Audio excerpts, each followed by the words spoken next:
आपके 9th standard के practice set 2.1 में, ठीक है। तो क्वेश्चन तो फिर देखिए, जब भी मैंने आपको बताया था कि जब भी दो कोई पैरेलल लाइन के बीच में से एक लाइन गुजरती है तो उसको हम बोलते हैं ट्रांसवर्सल। क्या बोलते हैं? ट्रांसवर्सल। तो देखो यहाँ पे दो पैरेलल लाइन के बीच में से ट्रांसवर्सल गुजर रहा है।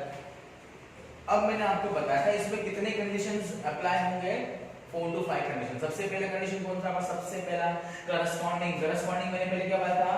फर्स्ट एंगल थर्ड के साथ और सेकंड एंगल फोर्थ के साथ कॉन्ग्रुएंट होगा। फर्स्ट थर्ड के साथ, सेकंड फोर्थ के साथ। यहाँ पे भी फर्स्ट थर्ड के साथ, सेकंड फोर्थ के साथ। तो इसको बोलेंगे करस्पॉन्डिंग एंगल। ये मैंने पहले बताया था। दूसरा मैंने क्या बताया था? Alternate angle. मतलब ये दोनों के बीच में आएगा क्रॉस वाइज। मतलब ये एंगल इसके साथ और ये क्रॉस में इधर ये एंगल इसके साथ, ठीक है। मतलब DHR, ठीक है, sorry I am so sorry, RHG should be congruent to HGS, ठीक है। मतलब ये वाला, तो उसको बोलेंगे अल्टरनेट, और ये वाला इसको अल्टरनेट। ये बॉक्स के अंदर दोनों को मैं प्लस करूंगा तो कितना मिलेगा? 180। इसको बोलेंगे इंटीरियर। दोनों को प्लस करूंगा तो कितना मिलेगा? 180, जिसको मैं बोलूंगा इंटीरियर। ये तीन कंडीशन। अब चौथा कंडीशन ये वाला ऐसा, इसको बोलेंगे वर्टिकली ऑपोजिट एंगल। क्या बोलेंगे? Vertically opposite angle. ये चौथा कंडीशन। एक लाइन से जब दो एंगल को मुझे प्लस करना हो तो उसको बोलूंगा लीनियर पेयर। इसका होगा 180। ये होगा पांचवा कंडीशन, लीनियर पेयर। क्या होगा? लीनियर पेयर, वो पांचवा कंडीशन, ठीक है। समझ रहे हो ना चीजों को? हाँ, तो ये इंटीरियर एंगल, ये सब 5 कंडीशंस रहेंगी जिससे आगे हमें पढ़ना है। कितने कंडीशन आते हैं? वर्टिकली ऑपोजिट एंगल बराबर linear pair. Vertical opposite angles congruent हो जाते हैं। लीनियर पेयर 180 होता है, इंटीरियर एंगल 180 होता है, करस्पॉन्डिंग एंगल कॉन्ग्रुएंट होता है, बराबर। और क्या होता है? और होता है अल्टरनेट एंगल, वो भी कॉन्ग्रुएंट होता है। ऐसे कुछ चीजें हैं जो एप्लीकेबल होती है, लेकिन उसका कंडीशन क्या है? दो पैरेलल लाइन में से एक ट्रांसवर्सल। तो बहुत आसान है। सबसे पहले हम ये बताते हैं कि जो एंगल DHP है उसका अपने को वैल्यू दिया है, वो कितना है? 85 डिग्री। तो हमको सबसे पहले जो दिया हुआ है वो लिख लेंगे, ठीक है, सॉल्यूशन में, ठीक है। Angle DHP is equal to कितना? 85 डिग्री। ये अपने को गिवन है, ठीक है, तो इसका अपने को कोई इश्यू नहीं है। अब हमको ढूंढने क्या बोला है? ढूंढने बोला है RHD। ध्यान से देखना है यहाँ पे, RHD हमको ढूंढना है। क्या ढूंढना है? RHD। अगर आप ध्यान से देखोगे तो ये एक एंगल हो गया। अब यही लाइन में दूसरा एंगल कौन सा है? ये RHD। ये RHD ये एंगल हो गया ना। तो ये दोनों मिलेंगे तो ये दोनों एंगल किसके ऊपर आ रहे हैं? एक लाइन के ऊपर आ रहे हैं। दोनों एंगल किसके ऊपर आ रहा है? एक लाइन के ऊपर यदि दो एंगल्स हो तो उसको हम बोलते हैं लीनियर पेयर। क्या बोलते हैं? Linear pair. क्या बोलते हैं? Linear pair. और लीनियर पेयर का मेजरमेंट क्या होता है? 180। इसका मतलब एंगल DHP, मतलब ये एंगल प्लस एंगल DHR में अगर करूं तो वो होगा 180। तो 180 में से मैं अगर 85 निकाल दूंगा तो मुझे किसका वैल्यू मिलेगा? RHD का, मतलब RHD का, ठीक है। तो चलो वैसे ही करते हैं। पहला step, angle DHP plus angle RHD, जो हमको ढूंढना है एंगल RHD, ये दोनों कितना होगा? 180। इसका रीजन क्या रहेगा? मैंने पहले बताया, लीनियर पेयर। लीनियर पेयर का मतलब एक ही लाइन के अंदर दो एंगल्स का सप्लीमेंट, सम, ठीक है। इसका रीजन है लीनियर पेयर एंगल। ये DHP अपने को दिया हुआ है 85। कितना दिया हुआ है? 85 प्लस ये अपने को ढूंढना है एंगल RHD, दोनों का मिलाकर होता है 180, बराबर। तो हम इसको ढूंढेंगे। इसको ढूंढने के लिए ये पहले हम लोग इक्वल टू की वो साइड लेके जाएंगे। फिलहाल ये प्लस में है तो जाएगा किसमें? अब माइनस में। प्लस में तो जाएगा किसमें? माइनस में। तो एंगल RHD को हम यहीं पे रखते हैं। ये हो गया 180 डिग्री और प्लस 85 उधर गया तो माइनस 85 डिग्री। आंसर क्या आ जाएगा? 180 में से अगर 85 गया तो कितना बचता है? 95। कितना बचता है? 95 डिग्री। तो एंगल आर एच डी का जो वैल्यू है अपने को मिल गया 95। इसमें कोई शक, कोई डाउट? चलो आगे बढ़ रहे हैं हम दूसरे को लेकर। ये अपना सॉल्व हो गया। उस पे एंगल पी एच जी, अगर आप ध्यान से देखोगे यहाँ पे तो एंगल पी एच जी, ये एंगल पी एच जी, ठीक है। देखो ये अपने को 95 मिल गया। ये और ये एंगल क्या है? Vertically opposite angle. आपको दिख रहा है वर्टिकली ऑपोजिट एंगल। तो हम बोल सकते हैं angle R H D is congruent to, अब क्या ढूंढने बोले अपने को? पी एच जी, मतलब पी एच जी। तो हम बोल सकते हैं किसको कॉन्ग्रुएंट है? पी एच जी। देखो ऐसा आया ना, ऐसा मैंने आपको बताया था। तो ये क्या रहेगा? Vertically opposite angle. तो angle P H G, angle P H G. और उसका रीजन क्या रहेगा? वर्टिकली ऑपोजिट एंगल, है ना। इसका मतलब आर एच डी अपने को कितना मिला है? 95 है ना, अभी 95। Therefore angle P H G is also equal to 95। ठीक है, तो अपने को ये भी मिल गया 95। अब हमें क्या ढूंढना है? देखो H G S, H G S मतलब ये वाला, ठीक है। तो अभी यहाँ पे ध्यान देना, अगर आप देखोगे तो देखो ये जो है डी एच पी, ये कॉन्ग्रुएंट है एच जी एस को, मतलब 1 2 3, पहले का तीसरा दूसरे का चौथा। मैंने आपको सिखाया था पहले का तीसरा दूसरे का चौथा, पहले एंगल को तीसरा भाता है, दूसरा एंगल को चौथा भाता है। इसका मतलब वो कौन सा एंगल है? करस्पॉन्डिंग एंगल है। कौन सा वाला एंगल है? Corresponding angle. तो हम बोल सकते हैं यहाँ पे angle D H P is congruent to angle D H P is congruent to angle H G S. देखो H G S, angle H G S, ठीक है। इसका रीजन क्या है? करस्पॉन्डिंग एंगल्स, ठीक है। हमको DHP, देयरफॉर एंगल HGS भी कितना हो जाएगा? DHP कितना मिला है? 85। तो ये हो जाएगा 85 डिग्री। कोई डाउट है क्या इसमें? अपने को थर्ड भी मिल गया। अब हम जाते हैं फोर्थ के पास, मतलब MGK। देखो हमको ढूंढना है MGK। अपने को ये कितना मिल गया? 85। तो ये MGK मतलब ये वाला एंगल, तो ये इसका वर्टिकल ऑपोजिट रहेगा कि नहीं? ऑफ कोर्स रहेगा। तो हम बोल सकते हैं angle HGS is congruent to angle क्या रहेगा? MGK, angle MGK। इसका रीजन क्या है? वर्टिकली ऑपोजिट एंगल, है ना। तो देयरफॉर एंगल MGK ये कितना हो जाएगा? ऑफ कोर्स 85, ठीक है। This is how we have done our first question. Okay friends, अब ये क्वेश्चन जो सेकंड है उसको समझते हैं। देखिए अब यहाँ पे अपने को दो पैरेलल लाइन दिया और उसके दो ट्रांसवर्सल दिए, ठीक है। हम लोगों को ये पता होना चाहिए कि अगर एक लाइन में कोई भी दो एंगल्स बनते हैं तो वो लीनियर पेयर कहलाते हैं। क्या कहलाते हैं? Linear pair. और उसका मेजरमेंट कितना होता है? 180, ठीक है। तो यहाँ पे देखो एंगल A प्लस 110 डिग्री का मैं अगर एंगल को प्लस करूं तो इसको क्या आ जाएगा? 180 आ जाएगा, ठीक है। ठीक वैसे यहाँ पे एंगल 115 डिग्री का और प्लस डी करूंगा तो क्या आएगा? 180। तो it's not a tough task. पहले लीनियर पेयर से दो एंगल निकाल देना, बाद में ये इसको करस्पॉन्डेंस है ऐसे भी निकाल सकते हैं, ठीक है। ये आगे तो ले लेंगे ऑल्टरनेट, ठीक है। तो इट्स एन इजी टास्क। चलो अभी समझ लेते हैं। ओके, सॉल्यूशन में आता है। Solution angle A plus 110 is equal to 180। इसका रीजन क्या है? लीनियर पेयर, ठीक है। यहाँ पे आपको दिया है, ये गिवन है, ठीक है। तो हो जाएगा angle A is equal to 180 minus 110 that is 70। तो एंगल A मिल गया अपने को 70 डिग्री। दूसरा यहाँ पे वैसे ही देते हैं angle D plus 115 degree is equal to 180। Reason क्या है? Same, linear pair. तो एंगल D क्या हो जाएगा? 180 माइनस 115, ठीक है। तो क्या आ जाएगा? 5, ठीक है। 6 मतलब 65। Is that clear? तो ये एंगल D मिल गया। अब आप ध्यान से देखोगे ये एंगल और ये एंगल, देखो 1 2 3, पहले का तीसरे से, दूसरे का चौथे से। तो पहले का तीसरा, तो एंगल D जो है बोल सकता हूँ कॉन्ग्रुएंट एंगल B को। इसका रीजन क्या रहेगा?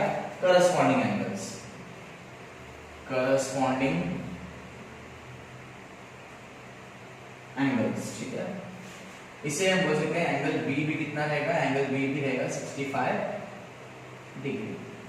अब हमको क्या चाहिए, अब हमको चाहिए एंगल सी, ठीक है। तो अगर आप देखो यहाँ पे एंगल 110 और ये देखो ये ऑल्टरनेट है, ठीक है। तो हम लोग बोल सकते हैं angle C is equal to 110 degree. इसका रीजन क्या देंगे, since it's a alternate angle of angle with 110 degree, ठीक है। मिल गया अपने को तीनों का आंसर, ए का, बी का, सी का, डी का, ठीक है। ए का, बी का, सी का एंड डी का, ठीक है। This is how you solve the answer. ये आपके लिए होमवर्क है, फोर्थ को समझते हैं। फोर्थ बहुत ही इंपॉर्टेंट क्वेश्चन है, हॉर्स में आया, ठीक है, बहुत इंपॉर्टेंट क्वेश्चन है। देखो यहाँ पे अपने को दो एंगल्स है, एंगल पी क्यू आर और एंगल एक्स वाई जेड, है ना। इसको हमको क्या प्रूव करना है कि ये जो दो एंगल्स है, ये एंगल और ये एंगल, ये क्या है, कॉन्ग्रुएंट है। बहुत आसान, बहुत इजी, ठीक है। सबसे पहले हमको करना क्या है, गिवन क्या है वो बताना है, ठीक है। तो अपने को यहाँ पे गिवन जो है वो है, फर्स्ट ऑफ ऑल सॉल्यूशन यहाँ पे आएगा टू प्रूफ आएगा ना। तो प्रूफ में हम लोग लेंगे सबसे पहला जो मुझे क्या देगा, गिवन कि ये जो PQ है वो दिख रहा है XY को पैरेलल है, PQ is parallel to XY, और जो YZ है ये QR को पैरेलल है, and YZ is parallel to QR, दिख रहा है आपको, ठीक है। ये अपने को चीज क्या है, गिवन है, सीधी और दिखती बात है, गिवन। अब मैं एक कंस्ट्रक्शन करता हूं जिसकी मदद से हमको मिलेगा आंसर, ठीक है। तो लेट्स डू द कंस्ट्रक्शन ऐसा है कुछ, तो यहाँ पे हम लोग m, तो कंस्ट्रक्शन पार्ट यहाँ पे इंपॉर्टेंट है। कंस्ट्रक्शन क्या है, एक्सटेंड xy को हमको क्या करना है, एक्सटेंड करना है till m on qr, extend xy till m on segment, कौन सा सेगमेंट, या फिर रे ऑन रे QR, ठीक है। बस आपका अब आधे से ज्यादा खेल खत्म, बाद में से आपको ये PQR एंगल दिख रहा है, ठीक उस तरीके से हमको एंगल दिख रहा है XMR। अब देखो ये एंगल और ये एंगल कॉन्ग्रुएंट होना चाहिए, ये एंगल और ये एंगल कॉन्ग्रुएंट होना चाहिए। उसका रीजन मैं क्या दूंगा,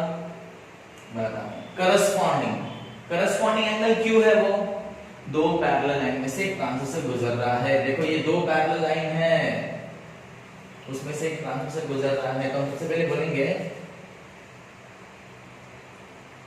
YZ parallel to QR and XM क्या है, transversal, and XM is a transversal, बराबर। तो हम उसी हिसाब से बोल सकते हैं therefore एंगल PQR, देखो ये एंगल PQR ये किसको कॉन्ग्रुएंट रहेगा, एंगल XMR, दिख रहा है, कॉन्ग्रुएंट टू एंगल XMR। देखो मतलब ये वाला और ये, इसका रीजन क्या रहेगा, करस्पॉन्डिंग एंगल, क्या रहेगा रीजन, लिख देता हूं यहां पे मैं, करस्पॉन्डिंग एंगल, इसको पकड़ लेते 1, ठीक है। सेम वही कंडीशन के हिसाब से मैं बोलता हूं एंगल XYZ ये इस कॉन्ग्रुएंट टू एंगल XMR, ये देखो वापस वही रीजन रहेगा, बोल सकता हूं एंगल XYZ किसको कॉन्ग्रुएंट रहेगा, एंगल XMR, और इसको पकड़, इसका भी रीजन क्या है, करस्पॉन्डिंग एंगल, और पकड़ लूंगा इसको 2, ठीक है। XYZ कॉन्ग्रुएंट है XMR। अब अगर देखोगे 1 एंड 2 के हिसाब से यहाँ पे भी XMR है और यहाँ पे भी XMR है, तो इसके लिए इसका ये साइड भी हो जाएगा।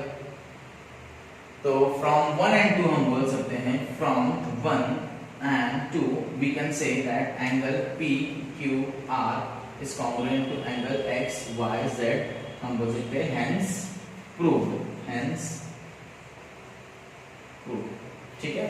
चलो समझते हैं लास्ट क्वेश्चन को, एक्सरसाइज 2.1 के, ठीक है। यहाँ पे पहले ये चीज अज्यूम कर लेंगे, ये जो 105 डिग्री वाला जो एंगल है उसको हम लोग अज्यूम कर लेते हैं, let that be angle x। तो यहाँ पे हम लिख देते हैं x, ठीक है, तो वो अज्यूम्ड था, लेकिन we can say we assumed angle x equal to 105, ठीक है, इसको मैंने मान लिया। तो अब हम लोग चलो हमारा पूरा खेल चालू करते हैं। तो हम बोलेंगे सबसे पहला हमें ढूंढना क्या है, ART मतलब ये एंगल, ठीक है। हमको दूसरा बोलना है कि यहाँ पे देखिए एंगल ART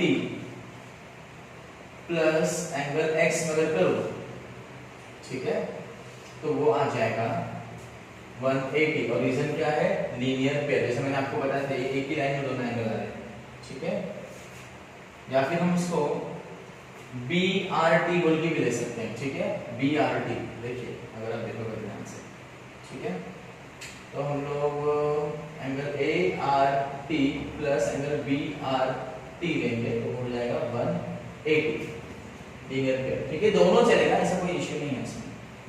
तो अगर हमको ART मिला, BRT मिला हुआ 105 है, तो हो जाएगा 105 डिग्री, और ये एंगल ART इक्वल टू 180, तो हमें आंसर मिलना चाहिए angle ART is equal to 180 minus 105, तो वो हो जाएगा 65 डिग्री। तो angle ART is equal to 65 degree. अब हमको ढूंढना है CTQ, मतलब CTQ ये वाला, ठीक है। तो हम लोग यहाँ पे समझ लो कि अगर ये एंगल 105 है, तो इसका ये एंगल जो रहेगा वो क्या हो जाएगा, वो हो जाएगा करस्पॉन्डिंग, ठीक है। तो पहले हम उसको ले लेते हैं, angle BRT plus angle DTQ, angle DTQ is equal to, sorry ये इक्वल प्लस नहीं आएगा, ये होगा कॉन्ग्रुएंट, उसका रीजन रहेगा करस्पॉन्डिंग एंगल्स, ठीक है। तो देयरफॉर हमको एंगल DTQ मिल गया, एंगल DTQ मिल गया, कितना रहेगा 105 डिग्री, ओके, 105 डिग्री। अब वापस हम लोग इसको लेंगे तो हो जाएगा लीनियर पेयर। तो मैं अगर यहाँ पे कहता हूँ कि angle CTQ, angle CTQ plus angle DTQ plus angle DTQ, तो क्या मिलेगा मुझे 180। रीजन क्या है, लीनियर पेयर, ठीक है। तो CTQ हमको आराम से मिल जाएगा यहाँ पे, angle CTQ is equal to 180, और DTQ कितना मिला था हम लोग को अभी 105 माइनस 105, तो हो जाएगा 65 डिग्री। CTQ जो है 65, तो ये हमको मिल गया 65, ये भी मिलेगा 65। वैसे अगर हम लोग ऐसा करते हैं ना ART congruent to angle CTQ, तो भी चलता, करस्पॉन्डिंग एंगल दिखा देते हम, ठीक है, तो भी चलता, ऐसा कोई इश्यू नहीं है। लेकिन हमने थोड़ा सा लेंथी कर दिया और प्रॉपर समझ लिया। अपने को ये भी मिल गया अभी। अब अगर DTQ, देखो अपने को DTQ चाहिए था, वो भी हमारा मिल गया, ठीक है। वी गॉट दिस, और हमारा PRB है, क्या है वो PRB, ठीक है। PRB वापस एकदम काफी इजी रहेगा, इसको भी लीनियर इक्वेशन में ले लेते हैं या फिर वर्टिकल ऑपोजिट ले लेते हैं, ठीक है। हम बोल सकते हैं angle ART is congruent to angle, ये ART है ना, वो कॉन्ग्रुएंट इसको है PRB, ये PRB को एंगल PRB, और उसका रीजन क्या है, वर्टिकल ऑपोजिट एंगल, ठीक है। अगर ये ART हमको 65 मिला है, तो PRB भी कितना मिला, 65, तो हमारा आंसर यहाँ पे angle PRB is equal to 65 degree, ठीक है। तो हो गया हमारा चारों क्वेश्चन का answer. This is how successfully we have completed our this exercise. Thank you.